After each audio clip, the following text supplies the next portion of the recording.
देख रहे हैं एसपी9 न्यूज। स्वागत है आप सभी का हमारे इस खास प्रोग्राम में। प्रोग्राम की शुरुआत उत्तर प्रदेश के विधानसभा चुनाव से।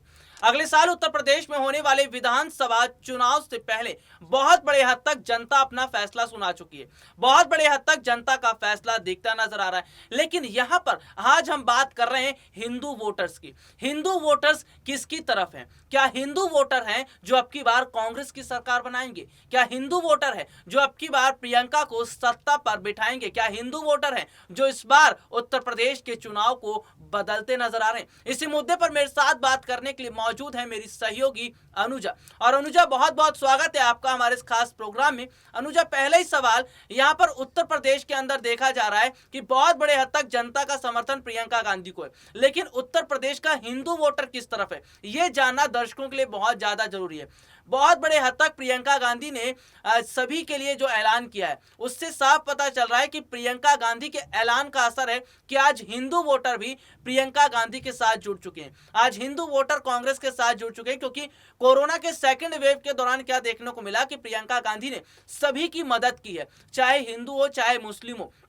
बहुत बड़े हद तक प्रियंका गांधी ने देखा कि सभी को जो है इलाज मिलना चाहिए, सभी को जो है इलाज और दवाइयां मिलनी चाहिए, और सभी की मदद प्रियंका गांधी नजर आई। और प्रियंका गांधी का यही रुख देखकर हिंदू वोटर का रुख जो है वो कांग्रेस की तरफ बढ़ा है। लेकिन अभी तक क्या देखा जा रहा था कि हिंदू वोटर ये देख रहा था कि योगी आदित्यनाथ हिंदू और हिंदू की बात कर रहे थे, लेकिन कोरोना के सेकंड वेव के दौरान गंगा घाट के किनारे जो लाशें दिखाई दी हैं वहां पर साफ तौर पर लाल कपड़ा बंधा हुआ था। वो लाल कपड़ों में लाशें थी, यानी कि वो हिंदुओं की लाशें थी। और उत्तर प्रदेश के कोविड के दौरान हिंदुओं को इसी तरह से छोड़ दिया गया जैसे वो कोई है ही नहीं।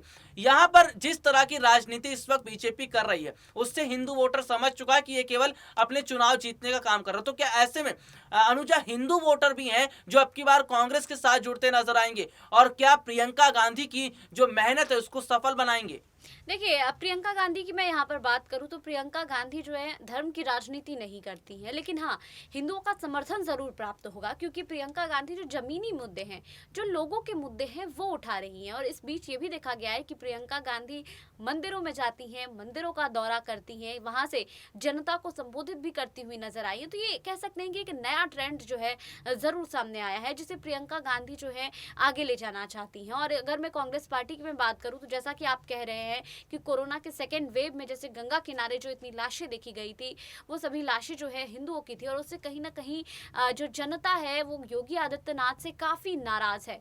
और ये नाराज़गी ऐसा लगता है कि चुनाव में ज़रूर वो जाहिर करेंगे, और इससे कांग्रेस को जो है वो हिंदुओं का समर्थन मिलेगा। देखिए, योगी आदित्यनाथ ने जो 4.5 साल में कार्यकाल अपने ख़त्म किए हैं, जो काम किए हैं, उससे जनता भली भांति वाकिफ हो गई है, और उन्हें पता है कि अब की बार उन्हें क्या चाहिए। उन्हें बदलाव चाहिए, और बदलाव में कौन दिखता है उन्हें? कांग्रेस पार्टी, क्योंकि कांग्रेस पार्टी उनके मुद्दे को उठा रही है, जमीनी मुद्दे को उठा रही है। और कह सकते हैं कि इस बार सत्ता में कांग्रेस पार्टी पूरे दमखम के साथ आएगी। कांग्रेस पार्टी पूरे दमखम के साथ आएगी, और बहुत बड़े हद तक यहाँ पर बदलाव होता नजर आ रहा है। यानी कि अनुजा, ये भी देखा जाए कि भगवान राम को जो जगह मिली है, भगवान राम को जिस तरह से भगवान राम के नाम पर राजनीति करने की कोशिश की जाती, योगी आदित्यनाथ केवल अभी हिंदुत्व की बात कर रहे थे, लेकिन भगवान राम पर भी राजनीति करते नजर आ रहे थे। और बहुत बड़ी हद तक उत्तर प्रदेश की जो जनता है, खास तौर पर हिंदू वोटर है, वो ये देख चुके हैं कि हिंदुओं के लिए कोई ज्यादा काम नहीं किया योगी आदित्यनाथ ने। योगी आदित्यनाथ के कार्यकाल को पूरा होने वाला है, 5 साल का पूरा कार्यकाल हो रहा है, और अगले साल चुनाव है। लेकिन उस चुनाव से पहले जनता बहुत सारी चीजों को देख रही है। यहाँ पर हिंदू वोटर भी देख रहा है, मुस्लिम वोटर भी कई चीजों को देख रहा है। लेकिन बहुत बड़े हद तक जिस तरह बीजेपी सोच रही थी कि हिंदू वोटर अब की बार उनके साथ जुड़ेगा, योगी आदित्यनाथ के साथ जुड़ेगा, लेकिन प्रदेश में जिस तरह महंगाई बढ़ रही है, बेरोजगारी बढ़ रही है, उत्तर प्रदेश की अर्थव्यवस्था ठीक नहीं है, बहुत बड़े हद तक उत्तर प्रदेश में जो काम होना चाहिए था वो काम होता नजर नहीं आया। तो क्या ये सारे मुद्दे हैं, इनका असर भी उत्तर प्रदेश के विधानसभा चुनाव पर दिखता नजर आएगा? और क्या यही मुद्दे हैं जो इस बार योगी सरकार को सत्ता से नीचे गिराते नजर आ रहे हैं? जी, जरूर कह सकते हैं। कांग्रेस पार्टी जो है यही कर रही है।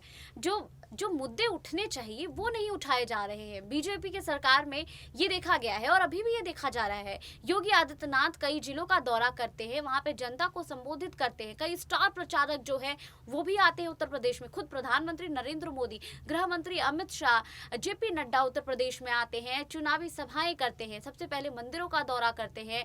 उसके बाद जो काम पेंडिंग रह गया है, कह सकते हैं चुनाव से पहले शिलान्यास करते हैं ताकि जनता उन्हें याद रखे, जनता उन बातें को सुने।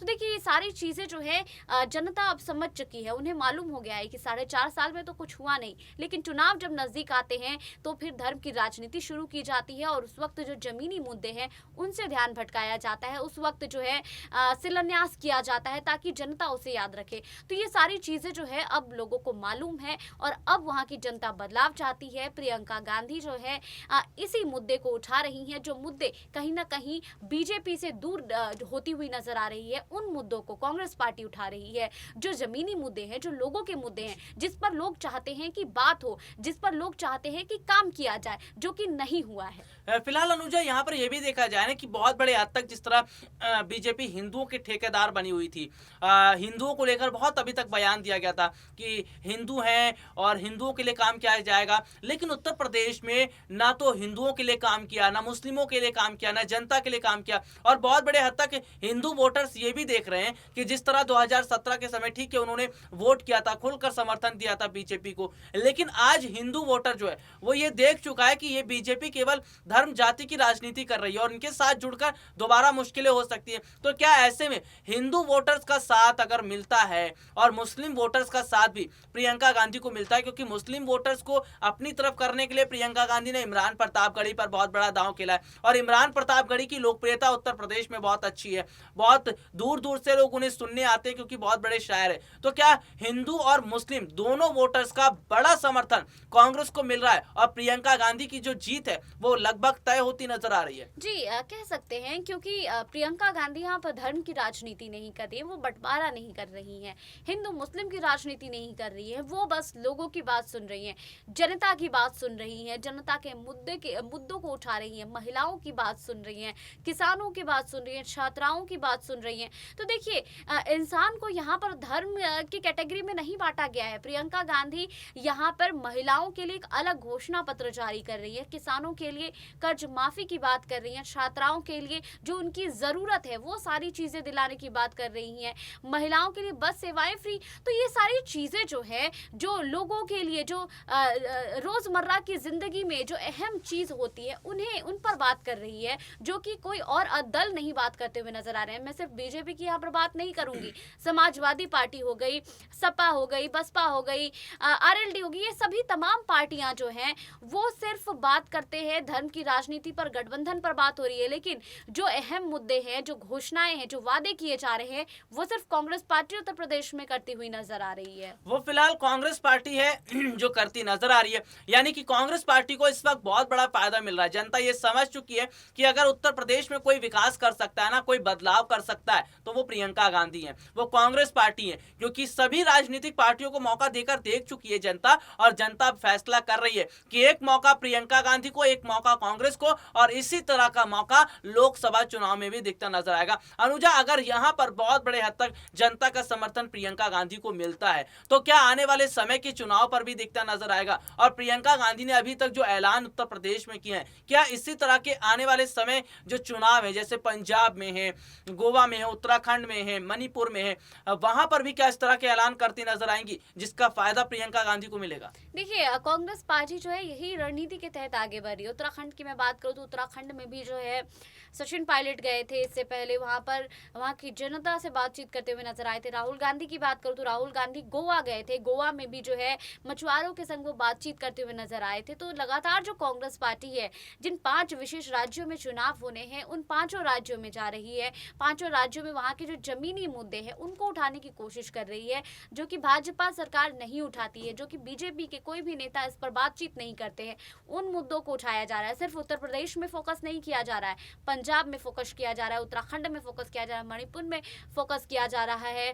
तो ये सारी चीजें जो है वो कह सकते हैं कि चुनाव से पहले कांग्रेस पार्टी करती हुई नजर आ रही, जो कि कई और दल जो है, विभिन्न दल है, वो नहीं करते हुए नजर आ रहे हैं। यानी कि फिलहाल अगर बात करें तो कई राजनीतिक पार्टियों के नेता हैं जिन्होंने अभी तक इस तरह के ऐलान नहीं किए, लेकिन प्रियंका गांधी के एक एक ऐलान का असर आज उत्तर प्रदेश पर दिखता नजर आ रहा है। बहुत बड़ी हद तक जनता का समर्थन मिल रहा है और अगर उत्तर प्रदेश में बदलाव होता है तो जाहिर सी बात है लोकसभा में भी बदलाव होता नजर आएगा, क्योंकि उत्तर प्रदेश से होकर निकलता है दिल्ली का रास्ता और अगर उत्तर प्रदेश कांग्रेस ने जीत लिया तो लोकसभा चुनाव में भी जीत होती नजर आएगी। फिलहाल अनुजा यहाँ पर यह भी देखा जाए कि विपक्ष में इस वक्त ममता बनर्जी और सोनिया गांधी के बीच अनबन होती नजर आ रही है। तो जो खेल ममता बनर्जी करने की सोच रही है क्या उसमें कामयाब हो पाएगी, क्योंकि जनता तो ये देख रही है ना कि पश्चिम बंगाल में ठीक है वहां की जनता ने ममता को वोट दिया, वहां पर उन्हें मुख्यमंत्री बनाया, लेकिन कांग्रेस पार्टी देश की सबसे बड़ी विपक्षी पार्टी है और कांग्रेस पार्टी इस वक्त कई बड़े ऐलान कर रही है। तो क्या जनता